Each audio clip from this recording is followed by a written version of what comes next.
හොඳයි අපි අදත් බලමු මාකට් අප්ඩේට් එකක් ගැන. මම දැන් ඉන්නේ BTC වල 1 day chart එකේ. ඊයේ අපිට පේනවා Bitcoin වල ලොකු bearish candle එකක් close වුණා daily chart එකේ.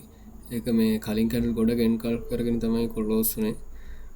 ඒකම වගේ අපිට දැන් පේනවා කලින් break වෙච්ච support එක දැන් resistance එකක් විදිහට act කරනවා. ඒ කියන්නේ retest එකකට යන ස්වභාවයක් තමයි දැන් පේන්නේ.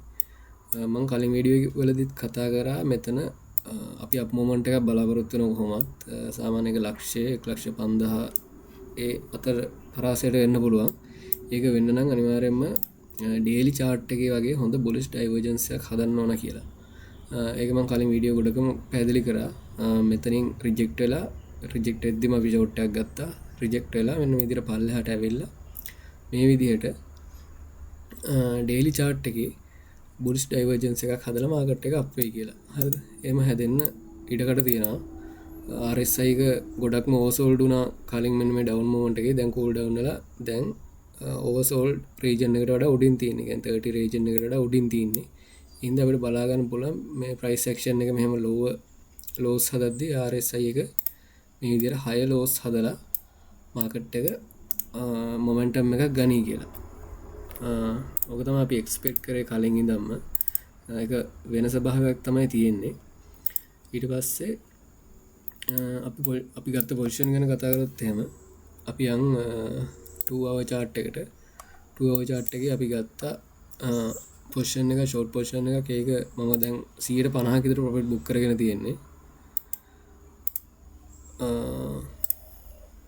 ෆියුචර්ස් chart එකට ගිහිල්ලා පොසිෂන් එක ඇඩ් කරගත්තොත් එහෙම ඒක 150කට විතර වඩා ප්‍රොෆිට් බුක් කරගෙන තියෙන්නේ මම. ඒ කියන්නේ සාමාන්‍ය ගෝල්ඩන් පොකට් එක කිට්ටුවට ආවට පස්සේ ගොඩ ප්‍රොෆිට් බුක් කරගත්තා. 109 ගානක් ඩම්ප් වෙලා තියෙන්නේ. ඒ කියන්නේ 30x වගේ දැම්ම නම් 270කට එහා පැත්ත ප්‍රොෆිට්. මේකේ දැන්ට එන්ට්‍රි එකට එන්ට්‍රි එක නෙමෙයි මෙන්න මේ රෙසිස්ටන්ස් zone එකට උඩින් තමයි ස්ටොප් ලොස් එක ප්ලේස් කරගෙන තියෙන්නේ. මෙන්න මේ හරියම වගේ මේ හයිස් වලට වඩා කිට්ටුවෙන් පොඩි ගැප් එකක් තියාගෙන ස්ටොප් ලොස් එක ප්ලේස් කරගෙන ඉන්නවා. දැනට මේ පොසිෂන් එක නැති කෙනෙක්ට අලුතෙන් පොසිෂන් එක බිල්ඩ් කරගන්න පුළුවන්. හරිද? ඒක මම පෙන්නන්නම් කොහොමද කියලා. මෙන්න මේ විදිහට මෙතන 0.5 level එක තියෙනවා. අපිට පේනවා මේ golden pocket එකෙන් තමයි golden pocket එක ඇඳපු විදිය මෙන්න මේ low එකේ ඉඳන් මෙන්න මේ high එකට. හරිද? එතකොට අලුතෙන් ෂෝට් එකක් ගන්න කෙනෙක්ට මෙන්න මේ හරිය ෂෝට් එකට එන්ට්‍රි එකක් ගන්න පුළුවන්. මෙයාගේ ස්ටොප් ලොස් එක මෙන්න මේ highs මේ low කිට්ටුවත් එක්ක highs එක ඇඳලා resistance zone එකක් තියෙනවා. අනේ resistance zone එකට වඩා උඩින් ස්ටොප් ලොස් එක තියාගෙන take profit එක කලින් හදපු lows මෙන්න මේ වගේ low එකක් 81000 ගානක් වගේ low එකක් තියාගෙන මෙන්න මෙතන අපි daily chart එක දාලා වෙන්නන්න මේ හරිය support zone එක තියෙන මෙන්න මේක අන්නේ support zone එක target කරගෙන වගේ low මේ short position එකට entries ගන්න පුළුවන් ආයිමත්. හරිද? මේ මෙන්න මේ resistance එක break කරොත් අනිවාර්යයෙන්ම වගේ exit වෙලා අපි ඊට පස්සේ බලමු අලුතෙන් position එක build කරගන්න විදිය ගැන. දැනට මේ position එක run වෙන කෙනෙක්ට උනත් මේක ගන්න පුළුවන්. එයාට USDC වගේ pair එකක් පාවිච්චි කරලා මේ position එකට entry එකක් ගන්න පුළුවන්. හරිද? මේ position එක මෙතනින් හරියට වැඩ කරොත් ඒ කියන්නේ dump වෙන්න ගත්තොත් මෙන්න මේ golden pocket එක කිට්ටුවට ආවට පස්සේ entry එකට stop loss එක දාගෙන තියාගන්න එක හොඳයි. මොකද ආයෙත් අපිට side day එකක් බලා ගන්න බලන්න ඕන. ආයෙ උඩදී ආයෙ entries ගන්න පුළුවන්. මීට වඩා උඩ ගියොත්. හරිද? ඒ හින්දා ඒ විදිහට ඒ කියන්නේ safe විදිහට අනිවාර්යයෙන්ම trade කරන්න. profit book කරගත්තේ නැතුනට කවන්නේ මේ හරියදී entry එකට stop loss එක දාගන්න. හරිද? ඒකම වගේ කියන්න තියෙන්නේ අපි දාගත්තොත් එහෙම Ethereum chart එක. Ethereum වලත් අපිට පේනවා අපි short position එක ගත්තා. ඒක ගොඩක් profit. ඒකෙත් ගොඩක්ම වගේ يعني 70ක් විතර මම නම් profit book කරගෙන තියෙන්නේ. අපිට පේනවා ඒක 12කට කිට්ටු 11.6ක් වගේ ඩම්ප් වෙලා තියෙන්නේ. හරිද? මම ඊයේ වීඩියෝ එකකින් කතා කරා මෙතන bullish divergence හැදුනොත් අප් වෙන්න පුළුවන් කියලා. bullish divergence හැදුන්නේ නැහැ. මෙතන low එකට වඩා යටින් තමයි RSI එක close වුනේ.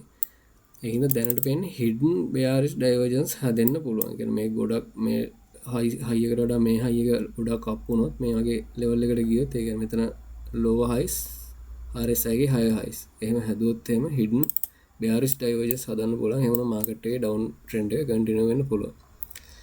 Ethereum trade එකකට entry එකක් ගන්න නම් අපි මේකෙත් මෙන්න මේ low එකේ ඉඳන් මෙන්න මේ high එකට Fibonacci tool එක දාගත්ත පස්සේ දැන් පේනවා අපිට golden pocket එකේ තමයි තියෙන්නේ. ඒක resistance zone එක විදිහට act කරන්න පුළුවන් මේක. හරිද? ඔන්න ඔය zone එක. ඔය zone එකෙන් අපිට short position එකක් ගන්න පුළුවන්. හැබැයි මේ 0.5 එකට වඩා උඩින් වගේ තමයි stop loss එක place කරන්න වෙන්නේ. හරිද? මෙන්න මේ විදිහට 0.5 level එකට වඩා උඩින් මෙන්න මේ high එකට වඩා උඩින් මෙන්න මෙතන තියෙන high එක. අන්න high එකට වඩා උඩින් stop loss එක තියාගෙන අපිට පුළුවන් position එක hold කරගන්න. ඒක මෙන්න මේ පල්ලෙහා level එකක් තියෙන ඒ level එක වගේ අපි target එකට ගන්න පුළුවන්. ඒක daily chart එකෙන් එන support zone එකක්. මම ඒක දාලා පෙන්නනවා. මෙන්න මේ zone එක. මේක මෙන්න මේ up movement එකේ මේ entire up movement එකේ support zone එකක් වෙනවා. හරිද? අන්න entire up movement එකේ support zone එකකුත් වෙනවා. sorry ඒක වගේ අපිට ඒ කිට්ටුවට ටාගට් එකක් කරගෙන ඒ කියන්නේ level එක ටාගට් එකක් කරගෙන අපිට පුළුවන් position එක build කරගන්න. හරිද? 7ට high level එකට වගේ ආවට පස්සේ කියන්නේ කලින් tap කරපු low එකට ආවට පස්සේ entry එකෙන් stop loss එක දාගන්න. එතකොට position එක safe වෙනවා. අපිට පුළුවන් මේ විදිහට දිගටම position එක hold කරගෙන යන්න. ඔය දෙක තමයි entries ගන්න තියෙන්නේ. අපි Solana chart එකට පොඩ්ඩක් ගියොත් එහෙම Solana වලත් අපිට පේනවා අපි long position එකක් ගන්න නම් මෙන්න මේ කිට්ටුවෙන් bullish divergence හදන්න ඕන කියලා කිව්වා. තාම මේ වගේ ස්වභාවයක් මොකුත් නැහැ.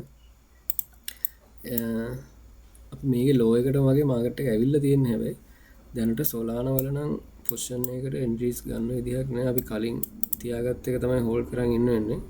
මේකෙත් මම ගොඩක් profit book කරගත්තා. මෙන්න මේ කිට්ටුවට ආවට පස්සේ Solana වල දැනට position එකක් ගන්න එපා.